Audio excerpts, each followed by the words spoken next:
Haleluya watu wa Mungu. Haleluya, haleluya, haleluya. Jina la Bwana wetu Yesu lipewe sifa. Mungu wetu atubariki sana tunapoendelea na masomo yetu ya usomaji wa Biblia. Leo bwana tuko karibu kabisa na mwisho. Karibu kabisa na mwisho. Ni sura ya pili kutoka mwisho. Sura ya pili kutoka mwisho ya kitabu cha Mwanzo.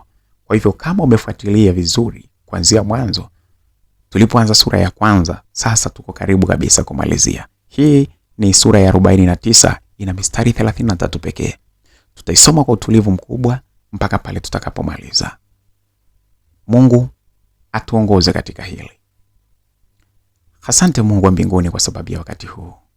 Hili nalo ni somo ambalo tunatamani kulisoma na kuelewa kilichoko ndani. Tunaomba utubariki sana.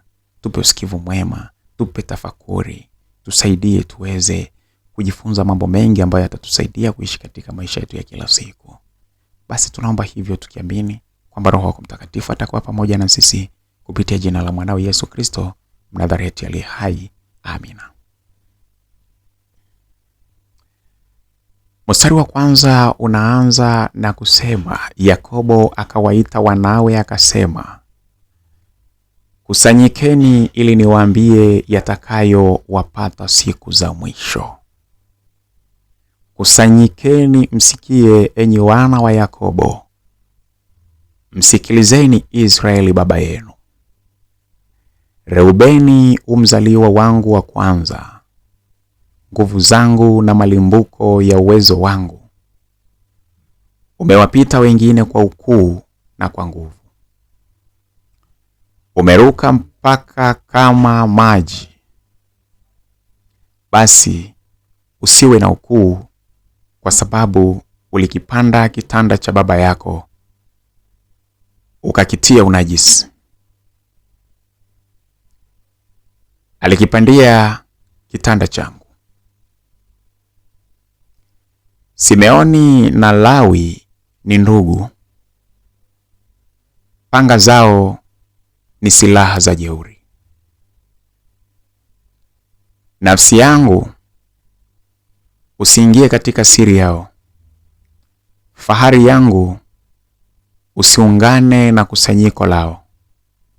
Maana katika ghadhabu yao walimuua mtu, na kwa ukaidi wao walikata mshipa wa ng'ombe. Ghadhabu yao na ilaaniwe, maana ilikuwa kali, na hasira yao, maana ilikuwa haina huruma. Nitawagawa katika Yakobo, nitawatawanya katika Israeli. Yuda, ndugu zako watakusifu, mkono wako utakuwa shingoni mwa adui zako. Wana wa baba yako watakuinamia. Yuda ni mwana simba kutoka katika mawindo.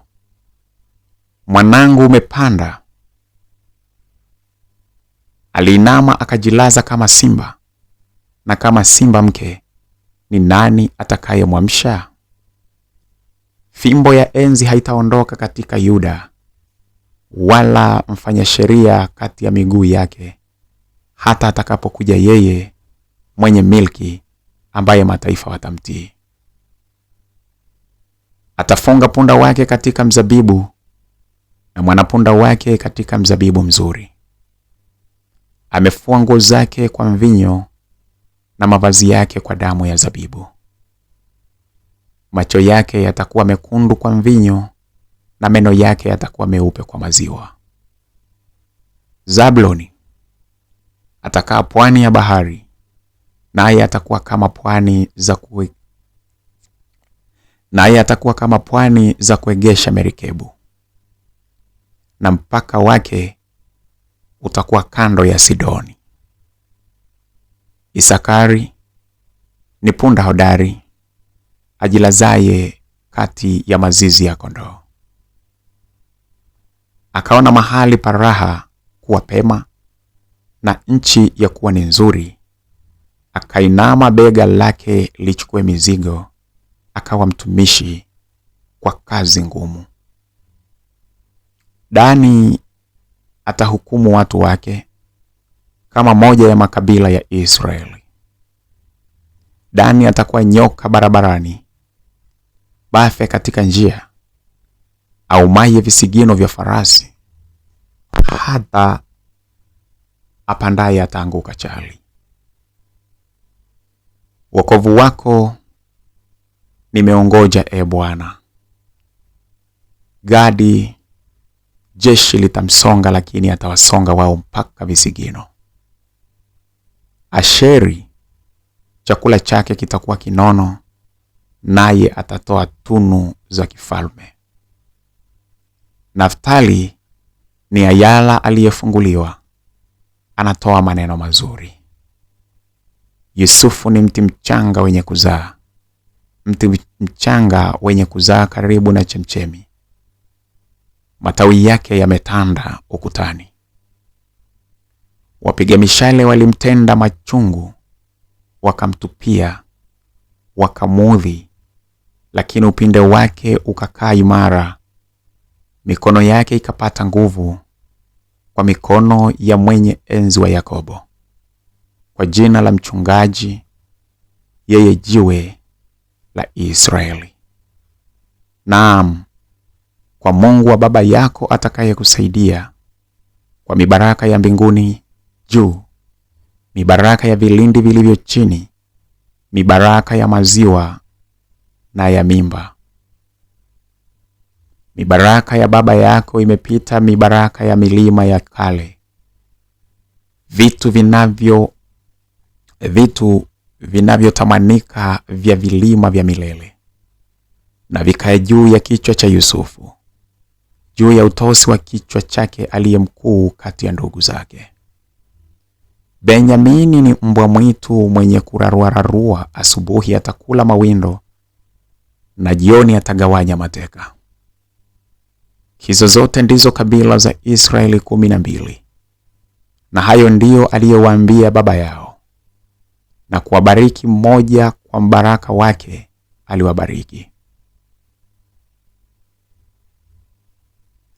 Akawaamuru akasema, mimi ninakwenda kukusanywa pamoja na watu wangu, mnizike pamoja na baba zangu katika pango iliyomo shambani mwa Efroni Mhiti.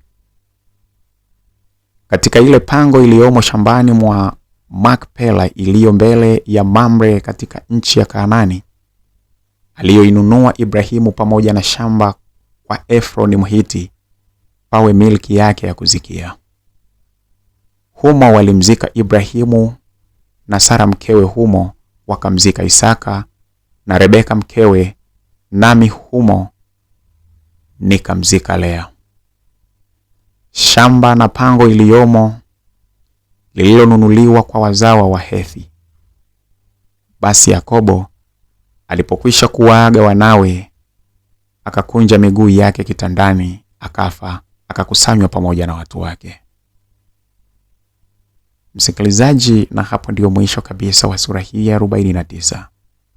Sura ambayo ilikuwa na mistari 33 pekee. Neema ya Bwana wetu Yesu Kristo na upendo wa Mungu Baba na ushirika wa Roho Mtakatifu ukae pamoja na sisi sote sasa na hata milele. Amen.